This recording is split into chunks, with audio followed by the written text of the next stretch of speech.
लाखों की संख्या है डैंग साहब। ये सिर्फ साल 2012 और 2016 के दरमियान की इन्वेस्टिगेशन है। ये जो इन्वेस्टिगेशन हुई है साल 2012 से लेकर सिर्फ 16 तक की है। तो 16 के बाद कुछ वैसा गड़बड़ नहीं हुआ या 12 से पहले कोई गड़बड़ 12 से पहले भी लाइसेंस जारी हुए हैं और 16 के बाद भी लाइसेंस जारी हुए हैं, लेकिन वो इन्वेस्टिगेशन का हिस्सा नहीं है। ये मैं आपको बता दूं। उसकी कोई खास वजह होगी? देखिए, कुछ लाडले बच्चे होंगे मुझे लगता है जिनको शील्ड करना होगा। ठीक है ना। ये तो बड़ी शानदार इन्वेस्टिगेशन है, सिर्फ 4 साल की इन्वेस्टिगेशन, और इन 4 सालों में 2,74,000 लाइसेंस बने। 2,74,000।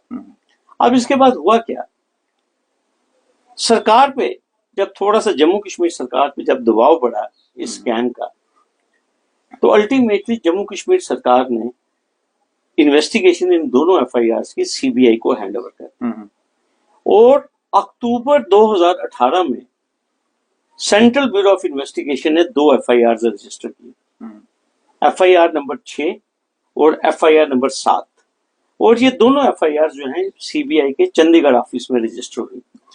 एक एफआईआर में कश्मीर के डिस्ट्रिक्ट्स और दूसरी एफआईआर में हमारे जम्मू के डिस्ट्रिक्ट्स। तकरीबन 2 साल की अनथक मेहनत के बाद सीबीआई ने इन्वेस्टिगेशन मुकम्मल की, और आखिर में 2020 या 2021 की शुरुआत में सीबीआई ने जब प्राइमा फेशे सारा ये स्कैम इन्वेस्टिगेट कर लिया, एविडेंस कलेक्ट कर लिया, तो सीबीआई ने जम्मू कश्मीर सरकार, क्योंकि ये scam pertaining to Jammu Kashmir है, तो जम्मू कश्मीर की जो इंतजामिया थी उसको कहा कि हमें प्रोसिक्यूशन सैंक्शन दे दीजिए।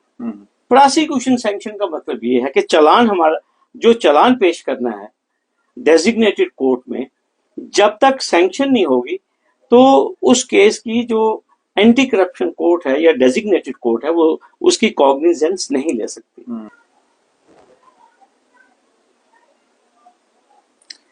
आज की खास मुलाकात में हमारे साथ मौजूद हैं एडवोकेट शेषकील जी। सर, स्वागत है आपका न्यूज़ सर इंडिया में। बहुत शुक्रिया सर। शेषकील सर, आर्म्स लाइसेंस स्कैम हर किसी को याद है जम्मू कश्मीर में, और खासकर अगर हम बात करें हमारे जो केएस ऑफिसर्स होते हैं उनके नाम जब इसमें आए, और उसके बाद सरकार ने बहुत जल्द उनके खिलाफ जो है सैंक्शंस दे दी। लेकिन भाई अगर हम बात करें आईएएस जो ऑफिसर्स हैं जिनके नाम इसमें इन्वॉल्व थे, 2 एफआईआर लगी थी जिसमें, तो उन लोगों की सैंक्शंस अभी तक नहीं मिल पा रही हैं। क्या कारण है और पूरा केस ये है क्या? मैं चाहूंगा आप तफसीलन थोड़ा बताएं ताकि हमारे व्यूअर्स को पता चल पाए क्या ये पूरी स्टोरी है इसके पीछे की। डैंग साहब, साल 2018 में विजिलेंस ऑर्गेनाइजेशन कश्मीर और विजिलेंस ऑर्गेनाइजेशन जम्मू में 2 एफआईआर लगी जी। जो एफआईआर कश्मीर में लगी वो कश्मीर के डिस्ट्रिक्ट्स की थी, और जो जम्मू में लगी वो जम्मू के डिस्ट्रिक्ट्स की थी। और ये सारा मामला ये था, एलिगेशन ये था इन एफआईआर में, irregularities in the issuance of the arms licence, के गलत तरीके से, गैर कानूनी तरीके से जो हमारे डिस्ट्रिक्ट मजिस्ट्रेट्स थे जो कि एम्पावर्ड थे आर्म्स एक्ट के तहत लाइसेंस जारी करने के लिए, तो गैर कानूनी तरीके से लाखों की तादाद में आर्म्स लाइसेंसेस इशू किए गए।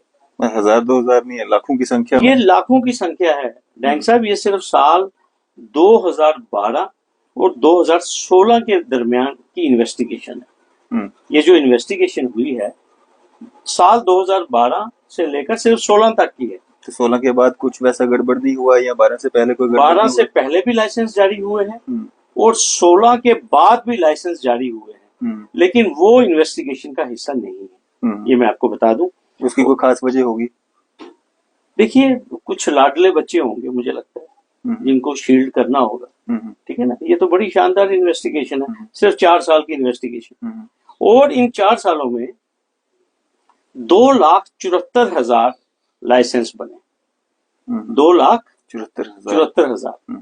अब इसके बाद हुआ क्या, सरकार पे जब थोड़ा सा जम्मू कश्मीर सरकार पे जब दबाव बढ़ा इस स्कैम का, तो अल्टीमेटली जम्मू कश्मीर सरकार ने इन्वेस्टिगेशन इन दोनों एफआईआर की सीबीआई को हैंड ओवर कर, और अक्टूबर 2018 में सेंट्रल ब्यूरो ऑफ इन्वेस्टिगेशन ने 2 एफआईआर रजिस्टर किए, एफआईआर नंबर 6 और FIR नंबर 7, और ये दोनों FIR जो हैं CBI के चंडीगढ़ ऑफिस में रजिस्टर हुई।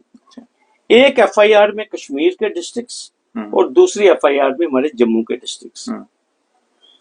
तकरीबन 2 साल की अनथक मेहनत के बाद CBI ने इन्वेस्टिगेशन मुकम्मल की और आखिर में 2020 या 2021 की शुरुआत में CBI ने जब प्राइमा फेशे सारा ये स्कैम इन्वेस्टिगेट कर लिया, एविडेंस कलेक्ट कर लिया, तो CBI ने जम्मू कश्मीर सरकार, क्योंकि ये scam pertaining to Jammu Kashmir है, तो जम्मू कश्मीर की जो इंतजामिया थी उसको कहा कि हमें प्रोसिक्यूशन सैंक्शन दे दीजिए।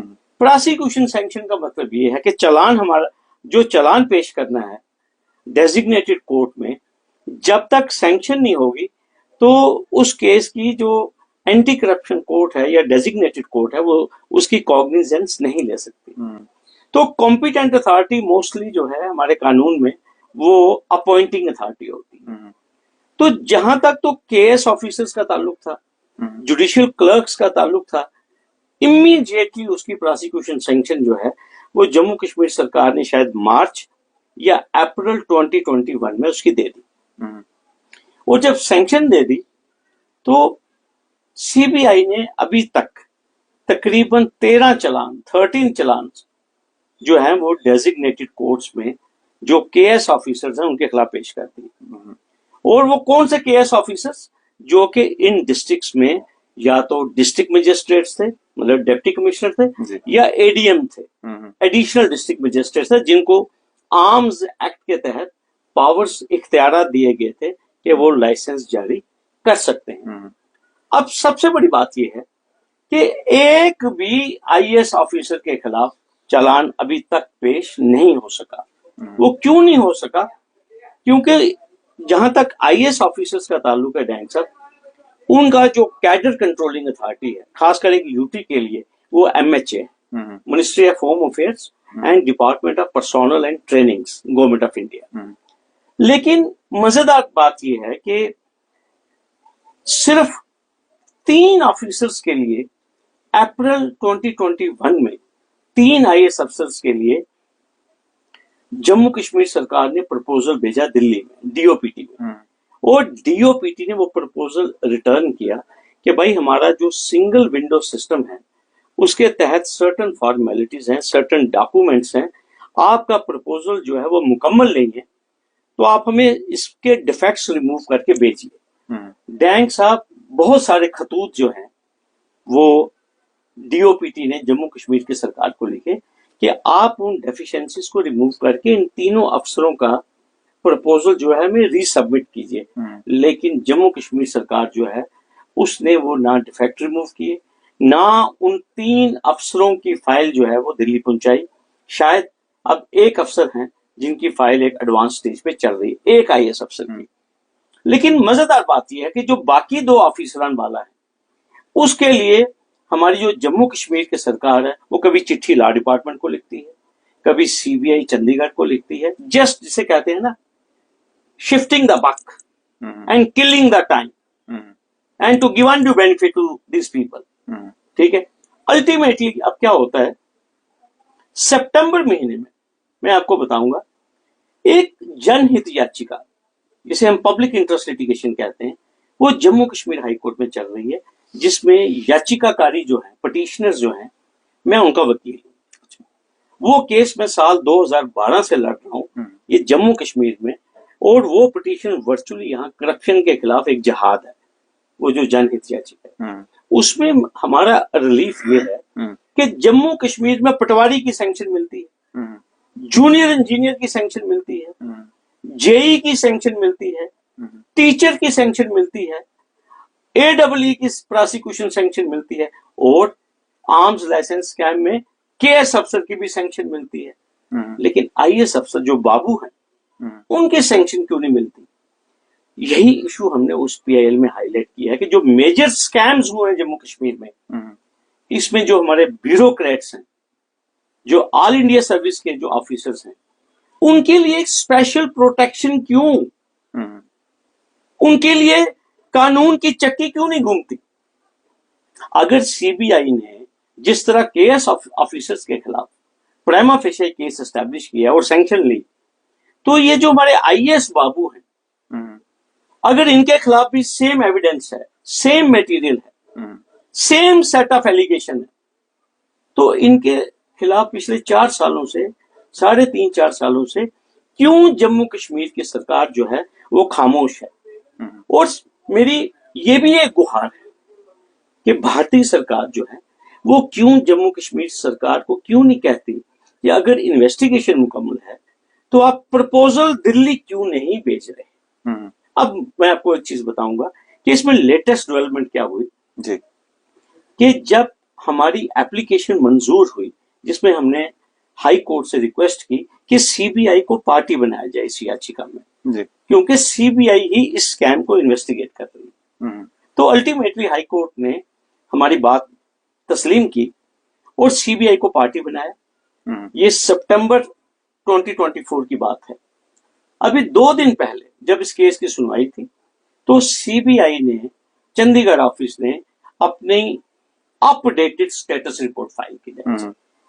उस स्टेटस रिपोर्ट से ही हमें इस बात के ये हमें इंटीमेशन मिली कि तकरीबन 10 या 11 आईएएस ऑफिसर्स हैं जिनके खिलाफ सीबीआई ने केस को एस्टैब्लिश किया है प्राइमा फेशियल, और सीबीआई बार बार जम्मू कश्मीर की सरकार को कह रही है कि जब हमने एविडेंस कलेक्ट कर लिया इनके खिलाफ हमें सैंक्शन दीजिए, लेकिन जम्मू कश्मीर की सरकार जो है वो टस से मस नहीं हो रही। और सबसे मजेदार बात यह है डैंग साहब, ये जो 10 ऑफिसर्स हैं ये इस वक्त जम्मू कश्मीर में प्राइम पोजीशंस पे बैठे हुए। अच्छा, प्राइम पोजीशंस ये एंजॉय कर रहे हैं, और शायद यही एक वजह हो सकती है कि जो एलजी ऑफिस है वो प्रोसीड करना नहीं चाहता। वो एलजी ऑफिस क्योंकि जब एलजी इंतजामिया में ये लोग काम कर रहे हैं, बड़े बड़े ओहदों पे बैठे हुए हैं, तो मुझे ये लगता है कि यही शायद एक कारण है कि ये जो 10 आईएएस ऑफिसर्स हैं प्रोमिनेंट पोजीशंस, मैं उनकी पोजीशंस नहीं बताना चाहता, उनके नाम ऑलरेडी लोगों को मालूम है, पब्लिक डोमेन में है। एक नेशनल न्यूज़पेपर ने स्टोरी कैरी की थी, तो मैं उनको शर्मिंदा भी नहीं करना चाहता, मामला सबजुडिस भी है ये। तो मेरी यही रिक्वेस्ट है, यही गुहार है पिटीशन में भी और हाई कोर्ट से भी कि एक कानून जब है इस देश में तो फिर होना तो यही चाहिए कि जो ट्रीटमेंट केएस ऑफिसर्स को मिला है वही ट्रीटमेंट जो है वो आईएएस ऑफिसर्स को भी मिलना चाहिए। शकील सर, अगर हम बात करें कानून की, तो जहां एक तरफ गवर्नमेंट मुलाजम जो है वो हर तरह इस तरह के मामले से बचने की कोशिश करता है, अगर किसी पे कोई एफआईआर वगैरह दर्ज होती है तो प्राइम पोस्ट तो छोड़ें, उसको प्रमोशन भी मिलना मुश्किल हो जाती है। तो इन लोगों को किस तरह से मतलब इतनी प्रमोशनें और प्राइम पोस्टें मिल जाती हैं, और इस देश का कानून क्या मतलब अलग अलग तरह से चलता है? केएस ऑफिसर्स के लिए अलग तरीके से इम्प्लीमेंट होगा और आईएएस ऑफिसर्स के लिए अलग से इम्प्लीमेंट होगा? जैक साहब, same FIR, same set of allegations है, और इन्वेस्टिगेशन जो है मुकम्मल हो चुकी है। इन्वेस्टिगेशन में एस्टैब्लिश हो चुका है रोल क्या है। अल्टीमेटली ये तो ट्रायल में फैसला होना है, लेकिन जिस तरीके से मैं आपको एक चीज कहूंगा कि जम्मू कश्मीर की सरकार ने सिलेक्टिवली केएस अफसरों की सैंक्शन दे दी, और करना क्या है, सिर्फ जो आईएएस ऑफिसर्स हैं उनकी फाइल को सबमिट करना है दिल्ली को। ये तो दिल्ली ने फैसला लेना है, जम्मू कश्मीर सरकार के हाथ में कुछ भी नहीं है। ये सिर्फ इनको एक पोस्ट ऑफिस का काम करना है। इनको सिर्फ ये प्रपोजल बनाकर भेज देना है दिल्ली में, एमएचए में और डीओपीटी में, ये तो उन्होंने कॉल लेनी है। लेकिन ये तो 3-3, 4-4 सालों से इन फाइलों के ऊपर बैठे हुए हैं, और मैं तो हैरान हूं कि जब एक देश में केएस अफसर जो है सेम केस में उसकी सैंक्शन हो जाती है, लेकिन आईएएस अफसर की सैंक्शन नहीं हो रही, ये बहुत बड़ा सवाल निशान। और आपको पता है, मैं अक्सर एक बात कहता हूँ कि जम्मू कश्मीर में 2 कानून, ठीक है, और मैंने कितनी दफा ये चीज एस्टेब्लिश करनी है कि एक केस में जिसमें इतने सीरियस एलिगेशन है, देश की सुरक्षा का मामला है डैंग साहब, गैर कानूनी तौर पे लाखों की तादाद में लाइसेंस बन गए और यहाँ जू नहीं रहेंगे जिसे कहते हैं। 13 चालान पेश हो गए केएस अफसरों के खिलाफ, गन डीलर्स के खिलाफ, जुडिशियल क्लर्क्स के खिलाफ, जो मिडिल मैन है उनके खिलाफ, लेकिन इम्यूनिटी दे रहे हैं ये लोग आईएएस अफसरों को। क्यों? वजूहात जो है वो आपके सामने। बिल्कुल, चलें, शुक्रिया हमारे से बातचीत करने का। धन्यवाद। तो ये थे हमारे साथ एडवोकेट शेख शकील जी। आपकी इस सब पे क्या राय है? अभी अपनी राय जो है जरूर साझा कीजिएगा। इसी तरह की मजीद अपडेट्स के लिए आप देखते रहें न्यूज़ 4 इंडिया।